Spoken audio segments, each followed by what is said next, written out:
44 minutes during the basketball season.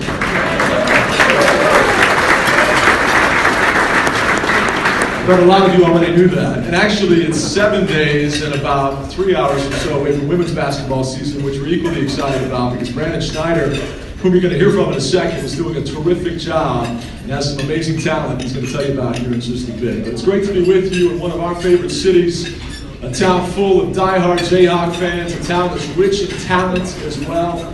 I was thinking about it last night, getting set for today, all the Wichita stars you've sent our way to the northeast part of the state over the years. Football greats like Curtis McClinton, good buddy of mine, Harrison Hill, whom I used to do radio with. Of course, basketball stars like Darnell Valentine right here in Wichita. We all know and love Perry Ellis. Baseball stars like Matt Beatty, who made the greatest catch in KU baseball history. He's now the director of our Williams Education Fund. And his older brother, and better-looking brother, Ryan Beatty, who's here with us today as well. Very successful Wichita businessman. You guys have sent us plenty of great talent over the years. Heck, even Miami Vice's Don Johnson is a Wichita guy that became a Jayhawk. So we are certainly grateful to the good folks of Wichita. Terrific affiliate here at KFH. Excited to be bringing you all the KU news on KFH. And obviously, we're thrilled to be here today for the Roundball Luncheon. Before we get to our featured speakers, the main guys you really want to hear from, I want to tell you what a great time it is to be a Kansas Jayhawk. Not just because we have the #2 preseason team in the country and the #1 freshman coming in and the best coach in America, Bill Self, but because of the success we've seen across the entire athletic campus in the last year.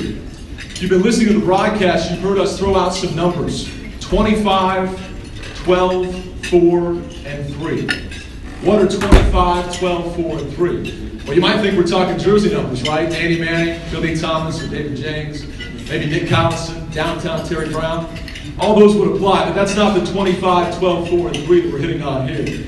25 is where we finished a year ago in the Capital One Cup standings, which looks at all sports across the country at all universities and colleges. We were 25th nationally. And if you boil that down to the major conferences, the Power 5, we were 16th within the Power 5. That's our best finish in a long time, and it's only getting better. 12 is the number of postseason teams or individuals that we had last year. Teams or individuals that went to the NCAA postseason. Pretty exciting stuff. 4 is the number of Big 12 Coaches of the Year that we had in 2015 and 2016. And finally, 3 is the number of National Coaches of the Year, one of which you're going to hear from here today in Bill Self. So, when you're going around town here in Wichita, around the state, stick your chest out. Be proud of your Jayhawks and throw out those numbers. 25, 12, 4, and 3. It is a great time to be a Kansas Jayhawk, and it's going to be an even better time when we go for 13 straight in the season ahead with KU basketball.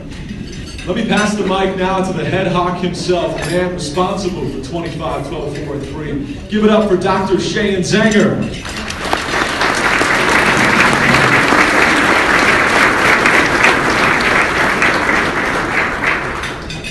I don't know if responsible is the title. When you talk about Coach Self and his basketball team, means just staying out of the way and letting him do his thing. Brian, we're thrilled to have you with us. You replaced a legend. I know that's a hard thing to do as you all make that transition to the new voice on the radio. Hopefully 30 years from now, there's another crowd going, daggone, we sure hate to lose Brian. So thank you for joining us. Also, Matt Beatty, another Wichita product that we were very fortunate to be able to attract back to his alma mater. I was a little confused at first. I thought he played catcher for the Jayhawks, but I was told he was a very fleet-of-foot center fielder back in the day and an all Big 12 product. So welcome back, Matt. We're thrilled to have you. With us, would not want to go without acknowledging the All-American himself and one of our true legends, Coach Hager. Thank you for...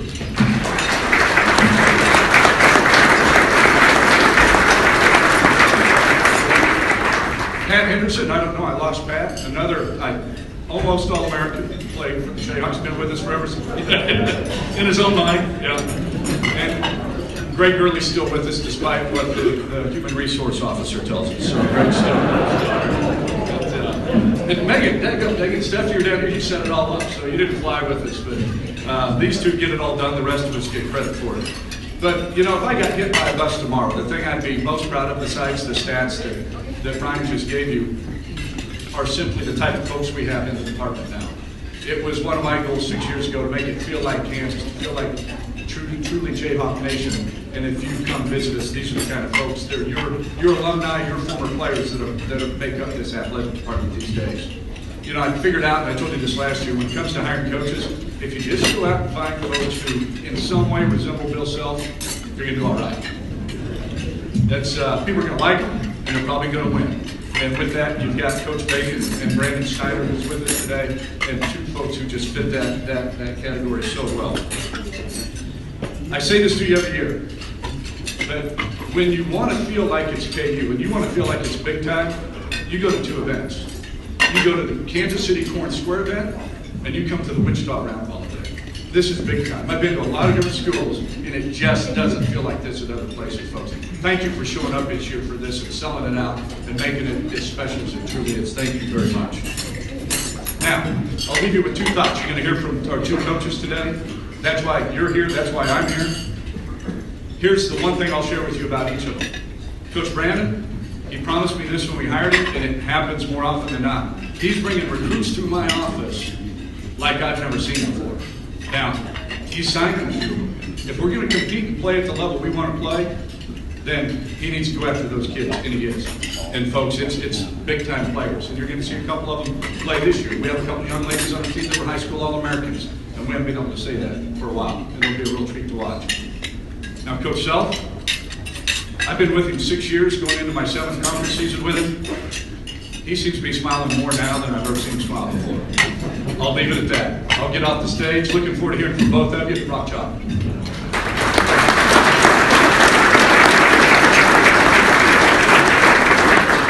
Dr. Zenger, really appreciate your leadership. Well, as Dr. Z mentioned, Brandon Schneider has done a terrific job in recruiting, and coming up here on Sunday, we'll have a chance to see the fruits of those recruiting labors. We've got a great history and tradition of KU women's basketball, but in all of our years prior to his coaching tenure, we had just one McDonald's All-American. He was on campus for about 10 minutes, and we had a second. So he's going to tell you about that. This is a guy that's spent 5 seasons at Stephen F. Austin, had 2 back-to-back Southland Conference championships there, went to the postseason 3 times. And before that, you probably saw what he did at Emporia State, where he won a national championship and had 81% winning percentage. We are so blessed to have Brandon Schneider as women's basketball coach at KU. Give it up for head coach Brandon Schneider.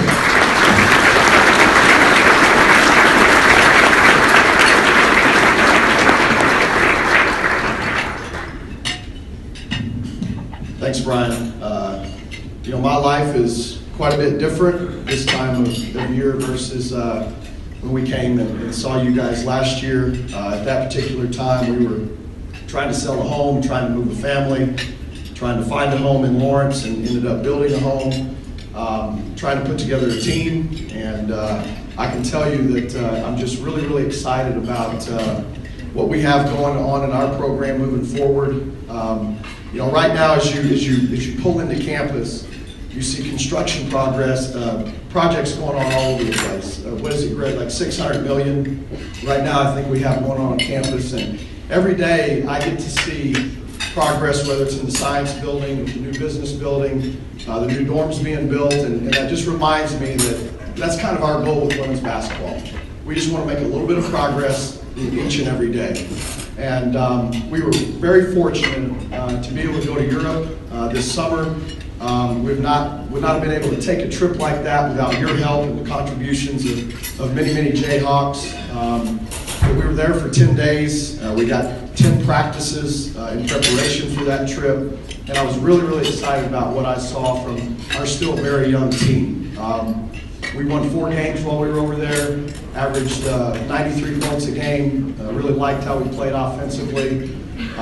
Got a lot of really good moments out of some of our new guys, and just built momentum, you know, as we came back to campus and as we prepared here for the fall. I think that 2 players that I would want to mention to you, Dr. Zenger mentioned 2 of them. Jessica Washington, who played point guard for us, is a transfer from North Carolina. She was the number 2 point guard in the country coming out of high school. Is only the 2nd McDonald's All-American that will ever put on a Jayhawk uniform, women's basketball. She played at Jinx High School in Tulsa. Our 2 guard will be Mackenzie Calvert, who was the number 15 player in the country, transferred to us from Southern California. Those two players are players that are capable of doing big things for us this year. You know, we inherited the youngest team in the country a year ago. We did not have a senior. Consequently, we led the nation in minutes played by freshmen. And so we didn't bring in any freshmen. We brought in all transfers. We have a 6'6" transfer from Ohio State, who's a graduate transfer, and then we have another power forward transfer from the University of Virginia. So a little bit more depth, a little bit more experience. We're still probably another year away and another recruiting class away from having all the pieces that we're trying to put together. But I think that you'll see some tremendous progress from our team this year. I know that we're really, really excited about it. Now, from what I remember last year, and I know you have lots and lots of questions for Coach Self, but the one thing I really liked about this group was just the ability to answer a few questions that you might have about our program or our schedule as we move forward this year. I know I see lots of basketball fans, but I do see some diehard women's basketball fans in the crowd as well. Any questions? Yes, sir.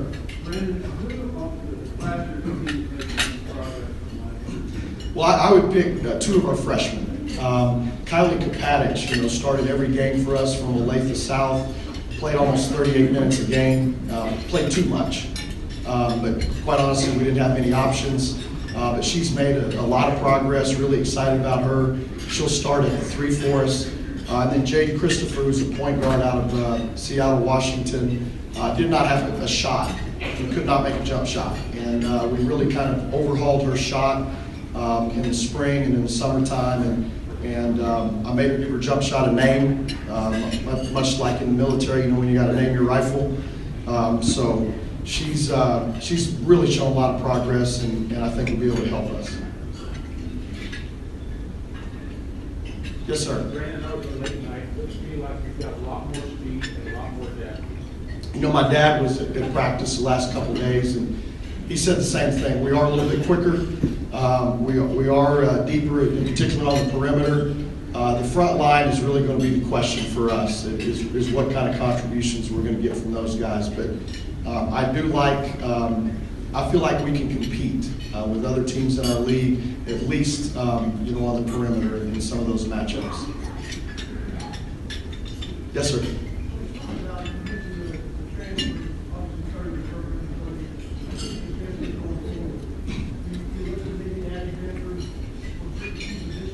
Well, I really think you build it, through high school players, and we do have a really big recruiting class that we're in the midst of trying to sign right now in 2017. But our roster was just really imbalanced. We didn't have a senior. We had 6 freshmen. Freshmen made up 50% of the roster that we inherited. So it'll probably take a class or two for us to really get it balanced. I've always been a guy that would like to sign 3 or 4 players each and every year. Not a fan of having to try to sign 6 or 7. But I think you do it with high school players is really how you build a foundation. That's how we've done it other places we've been. Anybody else? Guys, we start out with Fort Hays on Sunday, and then we play the Ichabods the following Sunday, and then we open up. We host Missouri State, who won 24 games last year and was an NCAA tournament participant. So we're going to get a real test right away, and we look forward to the challenge. This crowd is tremendous. Thank you for your participation today. Thank you for all you do, obviously for our athletic department, but also our university. And look forward to seeing you now at Fieldhouse soon. Rock Chalk.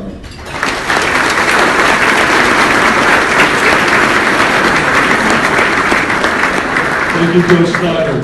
Folks, it's an exciting brand of basketball he's building with KU women's basketball. Make sure you get out there and support his program. All right, our next guest obviously needs no introduction. The author of 12 straight Big 12 championships. Between 1967 and 1979, UCLA did it 13 times in the Pac-8 and Pac-10, and this season Kansas has a chance to equal that mark. But obviously, we set our objectives even higher too. He's going to talk to you about if this team can do what you all dream of, not just win the Big 12, but compete for a national championship as well. Let's bring up to the main stage, the podium here, the 2016 National Coach of the Year. Give it up for Bill Self.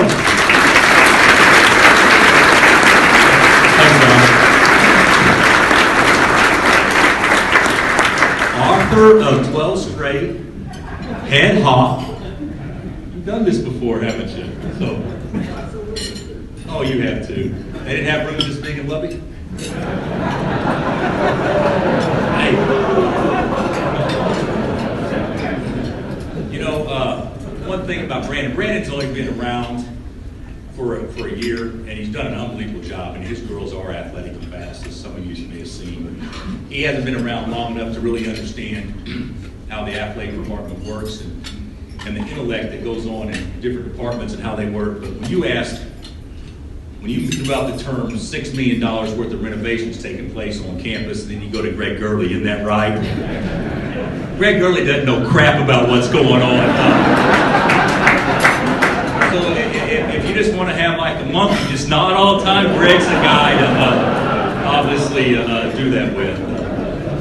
No, hey, it's good to be here in Wichita. I was actually, Cindy and I came down, I think it was last week, to the Roundup. And I don't know how many of you guys had, but thanks to the generosity of Dave and Janet, that was a great event, and we had a really good time there, and certainly enjoyed doing that, and then coming back here the following week to this. And we're doing it a little bit earlier this year, I think. Didn't it feel like this is earlier than normal?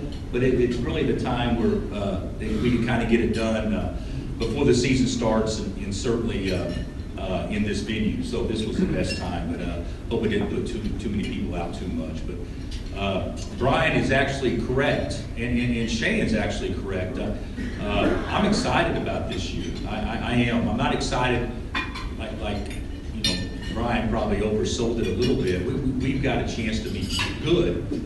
But every time that we come down here, I think I say the same thing. We've got a chance to be pretty good, and certainly this year is no different. Last year's team, you know, although it ended disappointingly for us in Louisville against Nova, but I thought last year's team probably played to its ceiling about as well as any team that we've had.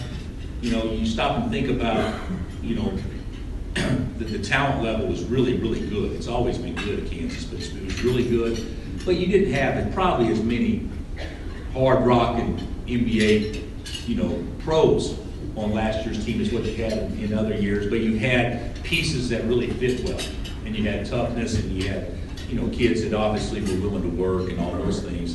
And of course we lost four terrific players, and you know, one being one of your favorite sons, Perry, who had an unbelievable career for us, and then Wayne and Sheck and Brandon. But I do think that we have a chance to be. I don't think we're going to replace Perry, and we're not going to replace Wayne in some games, because people forget about when Wayne was a little inconsistent. We probably all agree with that. I don't mean that bad. I just mean a little inconsistent. But when he was good, he was like the best guard in the country when he was good. You know, you can go back to us winning Maui last year against Vanderbilt. He put us on his back. You can go back to Florida 2 years ago. We're down 17 or 19 at halftime, and Coach made some great adjustments in the second half and told his guys, hey, you need to start making instead of missing. And then most recently, you know, the Kentucky game this year, when he had 33 or whatever it was. I mean, that was a ridiculously great performance. And so we'll obviously miss Wayne, but I like our team coming back. I think that, you know, I could be wrong, and Brandon watches us play quite a bit, and Greg would probably agree. Just not Greg. Yeah, they're perfect. But I think we got as good a guards as there is. I love our guards. I think Frank and Devontae are studs. Are tough. They know how to play. They're not projected out on the NBA draft boards to be where some others are, because they're limited in stature a little bit from a size standpoint. But God, are they tough and good players. And then you add Spee in the mix, who's much better, and he's older. You know, he's 19 now, so he's a lot older. And then you have you know, LeGerald Vick's the most improved player on our team. He's good, and then you throw in, you know, I don't know if he's the best player of the group, but he's certainly the best prospect. and and has a chance to be have a Wiggs type year for us, and that would be Josh. So that's pretty good on the perimeter. And then you return Lando inside, and Carlton, who I think's improved, and then we got a big Nigerian kid that is you'd have to open up both doors for him to get through them, and he's got a chance to be really good. Udoka, so it's going to be a fun team. Our schedule is one in which that we will be tested really soon. Starting out with Indiana and Hawaii, and then flying to New York to play Duke. That's the way we wanted to do it. I think that's smart to go to 4 time zones and then fly back 5 time zones with no rest. I think that's probably a right thing any coach would do, just to try to test his kids to see where they're at early on. But it should be fun. It should be fun. And so I would encourage you guys to really enjoy our team. We're not great by any stretch right now. I'm not predicting that we're going to be unbelievably special, anything like that. But what I will predict is I think that they'll try really hard, and they're great kids, and they're coachable. And if things fall right and we stay healthy, then it could be a fun year. But I get a kick out of this. When people say, hey, this could be our year. Yeah, I guess it could, but for the last several years, it could also be our year every year too. Last year, could have been our year, and we've had a lot of those. And I know we need to punch the ticket when it counts the most, and nobody's more aware of that than us and our players. And so I know that they'll work very hard to make sure that we close as well as what we actually start. So with that being said, I'll be happy to take questions. Yes. How does Josh Jackson compare to previous years when done? I think he's if you look at he and Andrew, before Andrew, when Andrew had all the hair, the bad haircut before he got it cut, they look just alike. They're both 6'8", both 205 pounds. Both need to gain weight. Both need to get stronger.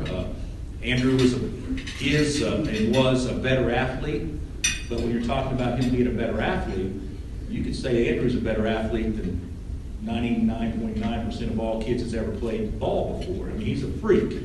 Josh is too, but not quite as freakish as Andrew. He's got a great first step, and he's got a good jumper, but he's not going to put his head in the ring like Andrew potentially can. But as far as a player, Josh probably doesn't shoot it as consistently well as Andrew. Andrew actually got to the point where he's a good shooter, but he does everything. He can defend, he can rebound, he can keep possessions alive, he can really pass, he can handle. He can do some things that gives your team a chance to win. He won't average as many points, but he could average 12 points a game and dominate a game, and which I'm real excited about. This is a bad comparison, but when Danny was there, when Danny was a freshman, he averaged 15 a game, but he made the game so much easier for everybody else because he could pass and see. Josh can have that same type of impact on us, so a lot of similarities. Yeah. Who made the biggest progress in the strength and conditioning department? Carlton's gained a lot of weight, which I think is good weight. So you could say Carlton, but I would say, Landon to me seems to be better conditioned than he ever has been. Frank and Devontae are strong as they've ever had been, or stronger. But LeGerald is the best athlete on our team, I would say. LeGerald is really quick, explosive, and got a lot stronger. So those guys, they've done the best. Udoka wasn't here last year, but he's lost over 30 pounds since he's been there. He didn't get there till June. He's already lost 30 pounds. So, and he wasn't fat. He was just big, and now he's just less big. So,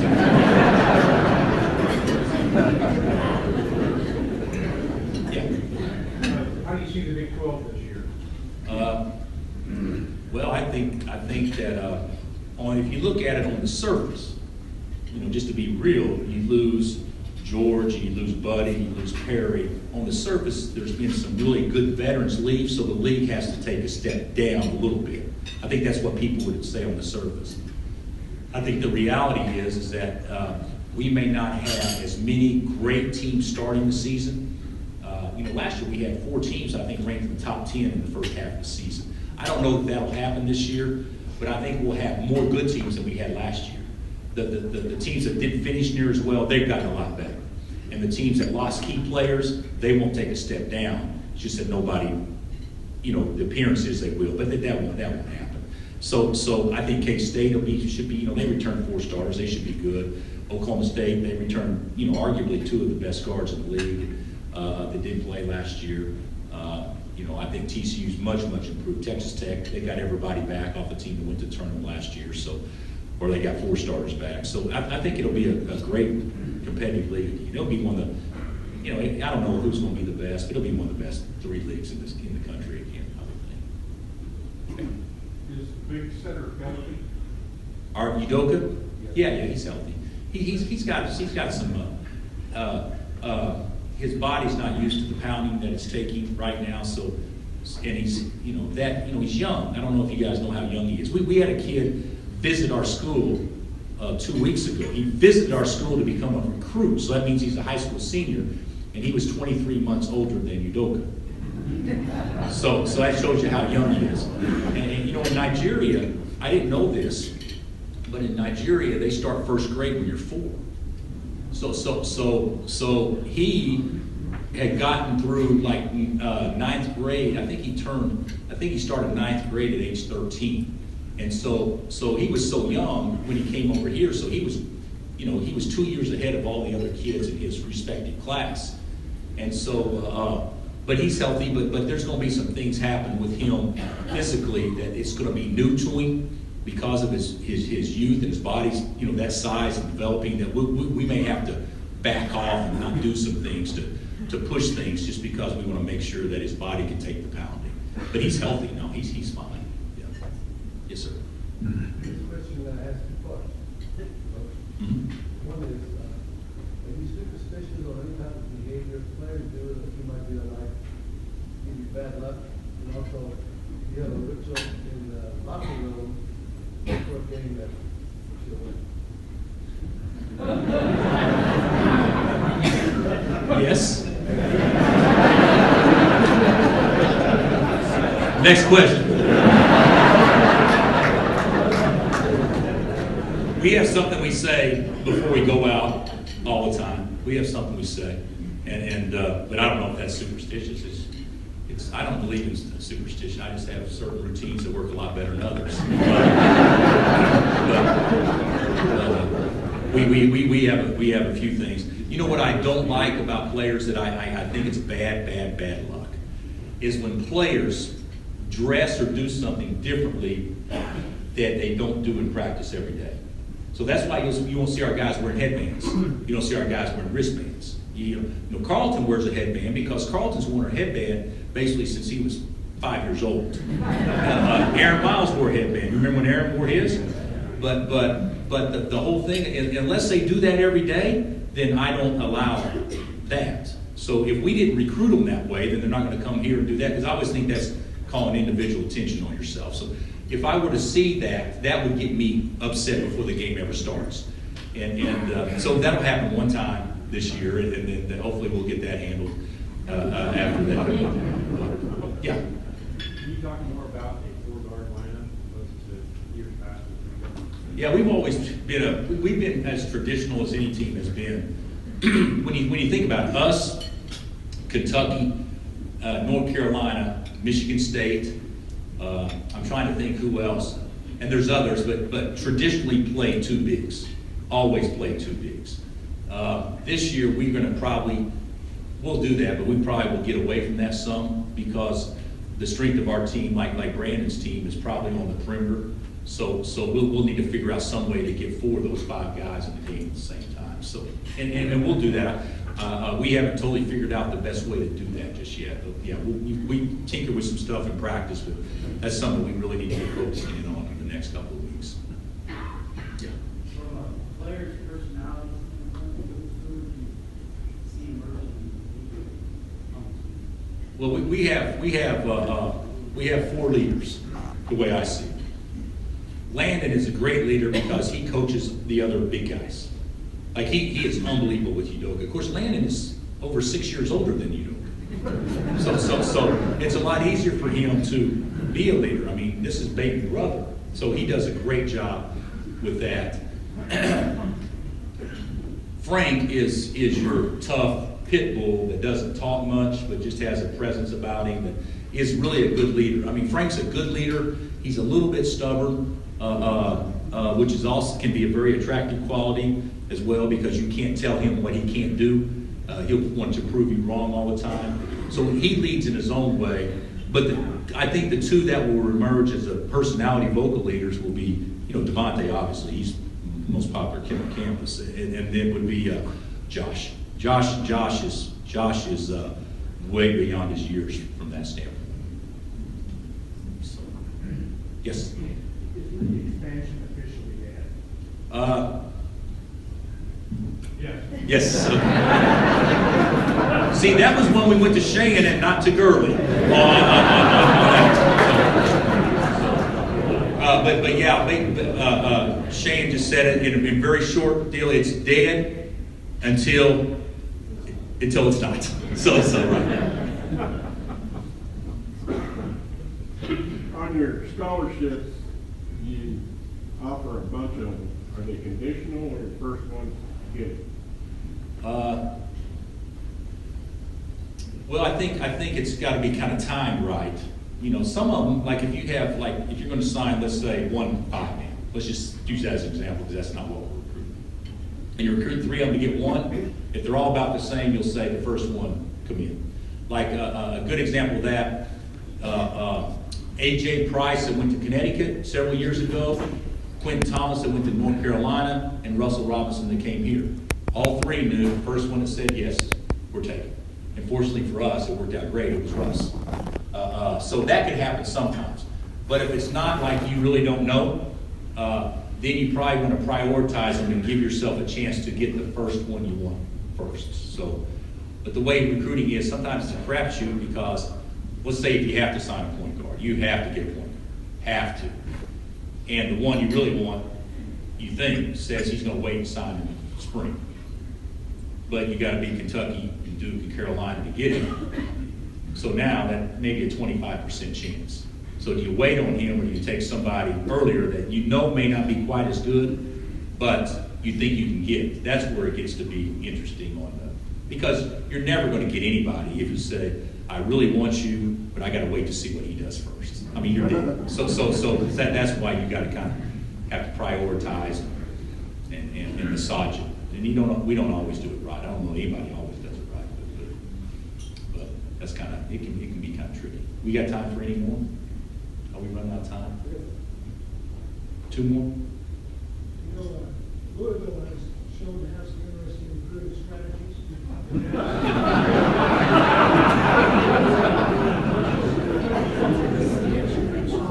What's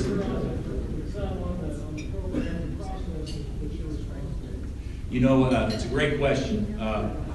But because of a lot of different things, that's not how many happened there, but it happened on other campuses, and the climate on campuses has changed a lot, and in some ways for the better. Then you have to educate your players on do's and don'ts on everything. So, for instance, when kids come in to visit our place, our players would have already gotten seminars from our compliance office and from us and signed something saying that this is how we will conduct ourselves when recruits are on campus. Things like that. So in Sheahon and staff, they're very proactive in staying ahead of it because there's so many different issues that are going on the Hill that are viewed differently now, positively wise, than maybe it was 20 or 30 years ago.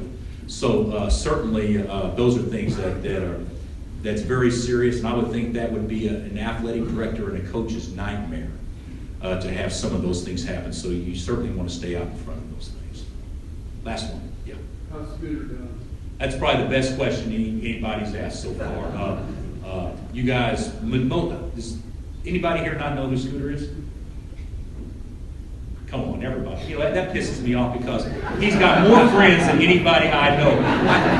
I go over to the hospital and I'm like going, not everybody can like him this much, but he is probably as good a man as any of us know.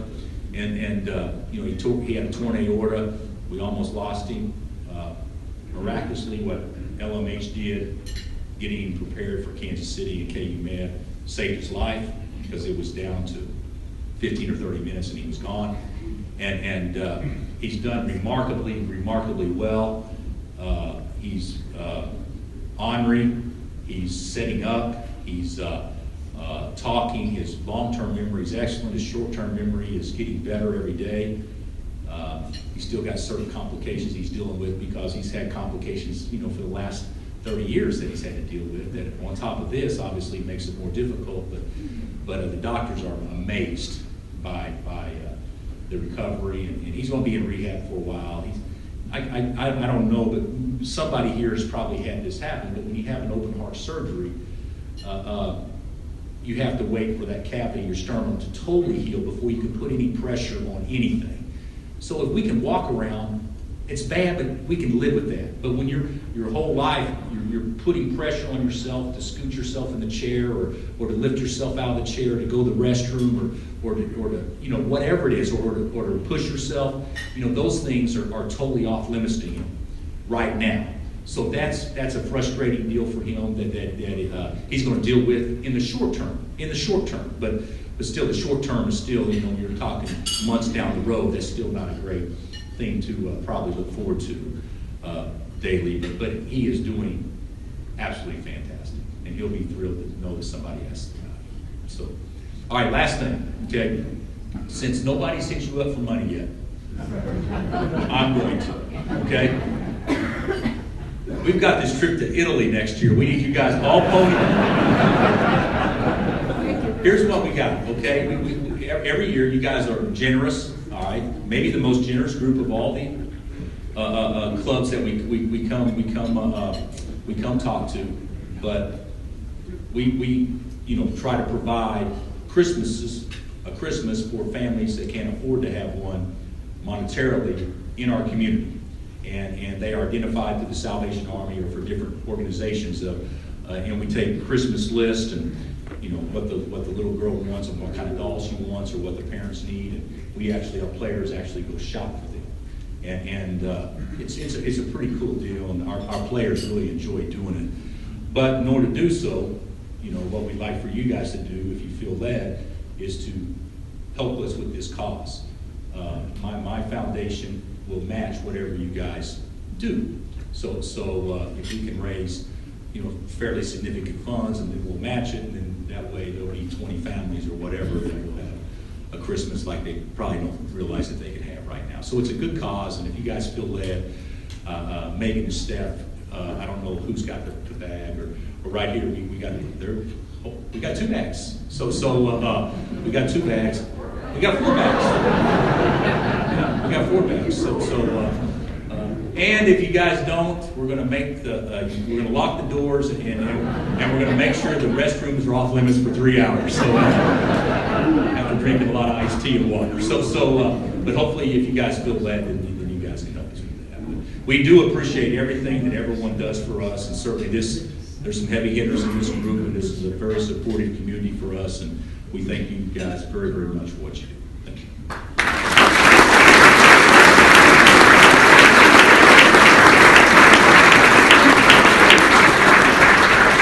Hey, Coach Bill Self, everybody, how great is he? Who was at late night and saw the Bill Self for President campaign? That was pretty cool, right? Not to get political, but don't you think there's going to be a lot of write-in ballots for Coach? You get those 6 electoral votes tomorrow if you really wanted him. But we want him in Phoenix for the Final Four, not in the Oval Office, so that was just a joke. That's a wonderful cause, though, and when Brendan Bouchard is costing him $10 grand a year on half-court shots, the fact that his foundation is willing to match those donations for the Christmas gifts is pretty special indeed. But we've had a fun time tonight. We're not done just yet. We're going to have a raffle here in just a second for an autographed basketball by both the men's team, the women's team, and we have signed media guides by Coach Self and Coach Schneider. So stay tuned for that. We'll do that raffle in about 2 to 3 minutes. But first, Danielle Hoover of the KU Alumni Association, working with many of you here in Wichita, has a few words about KU and the Alumni Association. Give it up for Danielle. Thank you, Brian. We're happy to have you on the KU team. And thanks, Coach Self. That's between this and Roundup, I keep calling you on the mic, and that's not easy. I don't have as many jokes as you do. So, those of you I have yet to meet, I am Danielle Hoover, and I work for the Alumni Association, and I'm based here in Wichita. I handle all the events and programs, so it makes me proud as a representative of the Wichita Jayhawks to see this room full, to show the athletic staff and our coaches how much Wichita cares. We are a big part of this university, even though we're 2 hours down the turnpike, we really are a big part. So, and to the athletic staff, thank you for being here. Thank you for the staff and the coaches for putting this on. We truly appreciate it.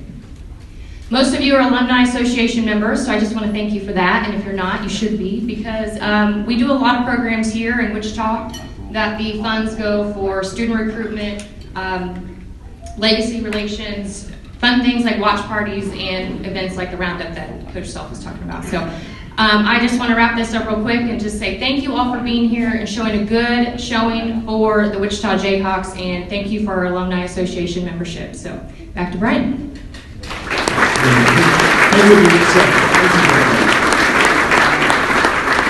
I look nothing like Pat Sajak, but she kind of looks like Vanna White, right? So let's keep her up here. And these aren't letter tiles, but you can show off what we're raffling here. I'm going to have you hold the prize. Why don't we wait on that one? Let's start with the men's basketball media guide signed by head coach Bill Self. And let's have the legend John Hadel draw the ticket. All right, the legend's got it.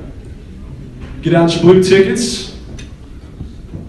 And the winning number, as drawn by John Hadel, is 0830051. We got a winner. Very nice. Bill Self autographed media guide.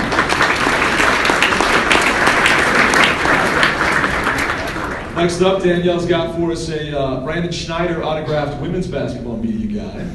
Show that out for us if you would.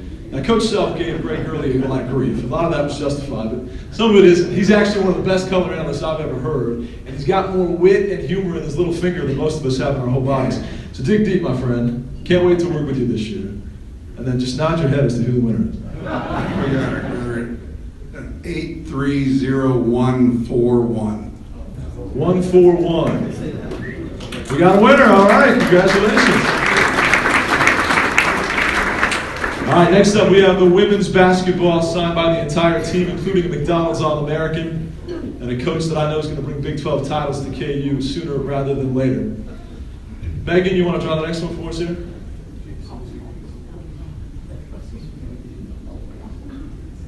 All right, last three digits are 375. 375.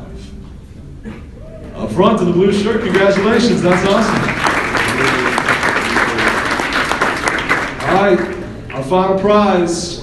This basketball probably has 6 or 7 future pros on it. It might have 15 national champions on it. It is signed by the entire men's basketball team for 2016-2017 and head coach Bill Self. Let's have Dr. Zenger draw the winning ticket. And then we're going to have Wichita's own Matt Beatty call out the winning number on our grand prize. This guy's such a terrific talent, folks. We're really fortunate to have him. He's going to do great things with the Williams Education Fund. Who's that winner, Matt? 0149. 0149. All right. Lucky lady over there, Juan. Congratulations.